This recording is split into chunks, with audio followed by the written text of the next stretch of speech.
L'info éco avec Capital.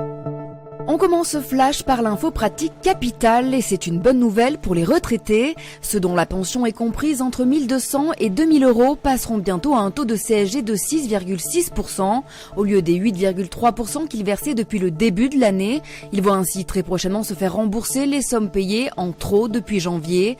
L'Argicarco a déjà commencé à effectuer les virements sur les comptes bancaires des retraités concernés. Pour la retraite de base, la Caisse nationale d'assurance vieillesse a annoncé que les remboursements arriveraient à compter du 9 mai. On vous détaille les modalités du calcul de ce remboursement et de vos futurs prélèvements de CSG sur capital.fr. On passe au chiffre du jour, 1 789 euros, c'est le salaire net mensuel médian en équivalent temps plein des salariés du secteur privé. L'INSEE l'a dévoilé hier dans son étude annuelle basée sur des données de 2016.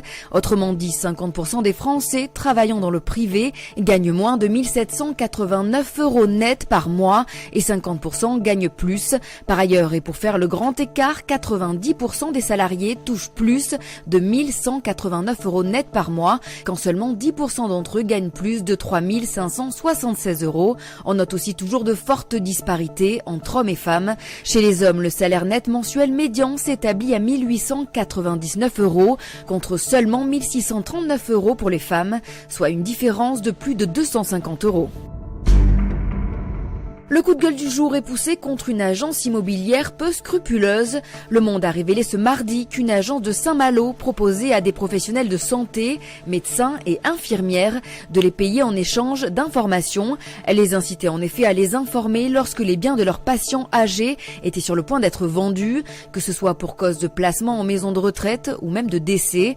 L'agence avait même prévu un barème de récompense allant de 300 à 1 000 euros selon le prix de la transaction immobilière. Indigné, le conseil départemental de l'ordre des médecins rappelle que tous les médecins qui se soumettraient à ce type d'arrangement pénalement répréhensible risquent une sanction disciplinaire pouvant aller jusqu'à la radiation. Et on termine avec l'impôt sur le revenu. Certains contribuables qui n'auraient pas encore obtenu de taux de prélèvement à la source se voient encore prélever tous les mois une somme calculée par défaut. Un montant qui ne correspond pas forcément donc à leur situation. Peuvent être notamment concernés des jeunes primo-déclarants qui ont récemment quitté le foyer fiscal de leurs parents, des salariés qui reviennent d'une longue période d'expatriation ou encore les travailleurs étrangers qui résident pour la première fois en France pour se faire connaître de l'administration et obtenir leur taux de prélèvement.